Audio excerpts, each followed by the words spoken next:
Your brain is not made to remember. Your brain is made to process information. If you give your brain too much to store, things will fall through the cracks. Like it doesn't matter unless you have a photographic memory and like extreme training, you can't remember everything. And you shouldn't, because that's not what your brain is made for. So the idea of the second brain is have a system, have a notepad, have a whiteboard, have whatever that can help you to take things off your brain and somewhere else.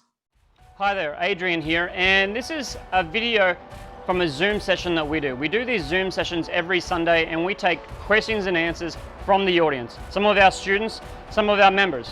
We never know what questions are coming up, so I'm always excited to do these sessions and I hope to see you at one of them. Make sure you hit the subscribe button below and check out the other playlists that we have. Thank you, enjoy.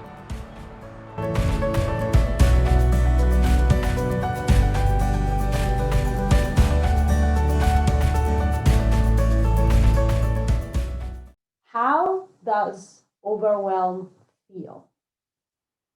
What is the feeling that you associate with overwhelm? We understand the word, right? But when you all thought back this morning, Friday, last week, 2 weeks ago, you all had an idea in your mind. And probably, if the feeling was strong enough, you may have felt how overwhelmed felt today, last week, 2 weeks ago. How does that feel? I find, and I've in my mind categorized that overwhelmed, that feeling, which is similar in two circumstances. One is external things which cause it, and then there's the internal cause, which is the mind questioning.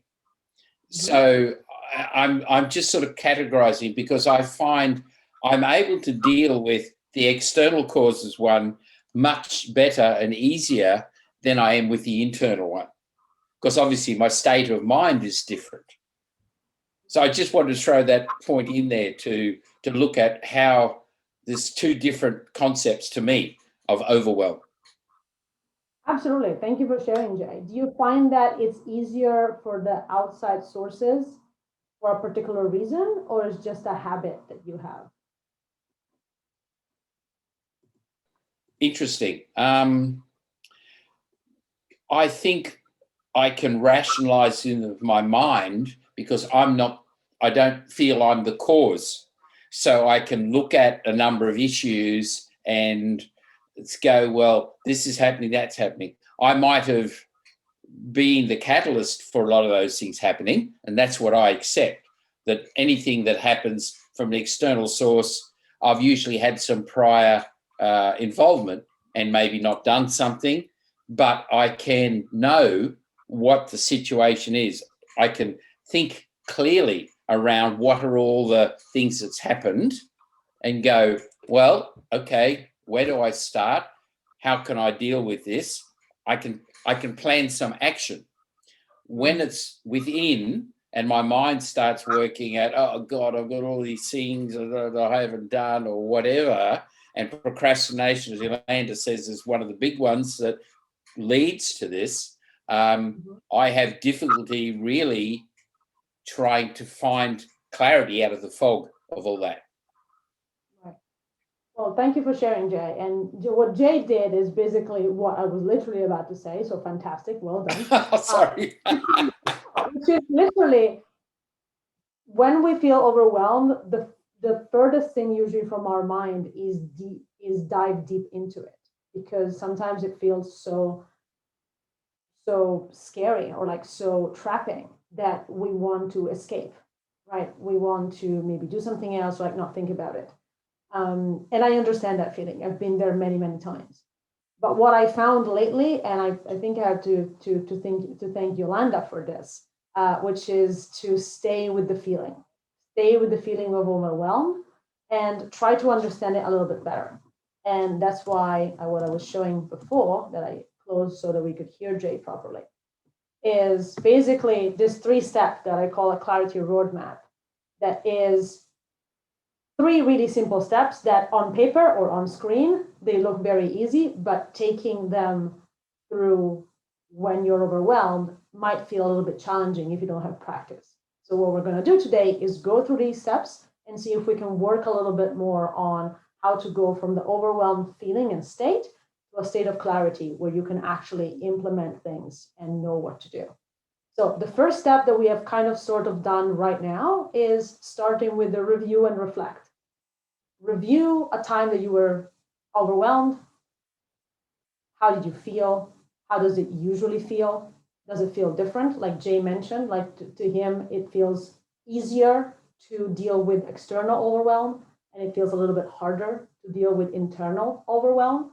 And that might be for other people, might be the opposite, might be a completely different way. But reviewing and seeing what works for you and what happens to you, it's step number one.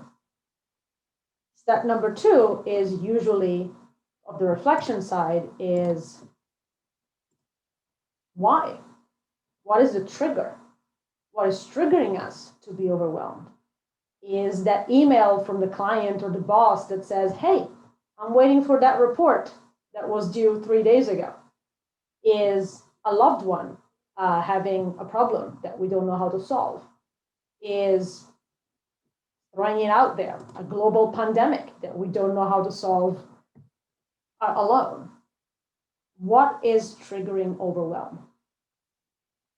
It might be something as small as a text message, a phone call, or something that happened on the street. It could be something as big as a life-changing event, a devastating news, or anything, really. There's no difference in the feeling that we get, but the trigger can be different. So, and this is something that if you're comfortable with, I would love for you guys to share. If you don't feel comfortable, there's no need to. Why do you feel overwhelmed? What is, maybe, if it feels more comfortable, what is the more common reason for you to feel overwhelmed? What is it related to? What is it connected to? Let's take Jay's example. Is it internal or external? Is it connected to something that you have agency on? Is it connected to something that it's completely outside of your control? These are things that you might have already thought about, or you might have not. Take a little time and think about it. Yeah, Maria, this is excellent because, a lot of the time this will happen and we won't pick it up. So stopping and looking at why. Absolutely beautiful. Sometimes I find myself, and then, oh, that's right. I had overwhelm and I get back into it, and then yeah. Absolutely beautiful point here, figuring out the why. Thank you. And while I look through all the rest, what Adrian makes a really good point. A lot of the time, it's the first step. It might not be enough, but recognizing the state of overwhelm is a very powerful thing to do. Because sometimes we just feel it and we don't really stop and try to understand what's happening, and brushing it away or trying to ignore it, it's usually not going to be any good.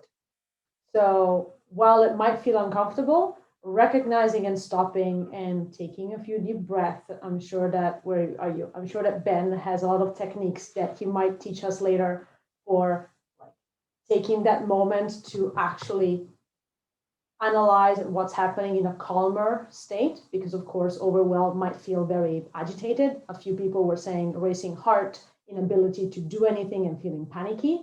That's not a great mental situation to be in if you want to analyze. So do whatever you need to do to calm yourself down and take a couple of moments to analyze why that's happening.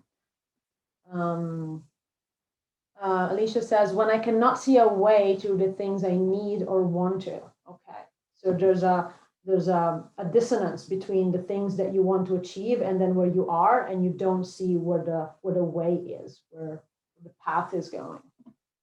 Boom! You made it here! Good on you. Make sure you click the subscribe button below and check out the playlist at the end. If you'd like to come along to our Sunday sessions where we host a live free Q&A for our students and members, you're welcome. I'll see you there.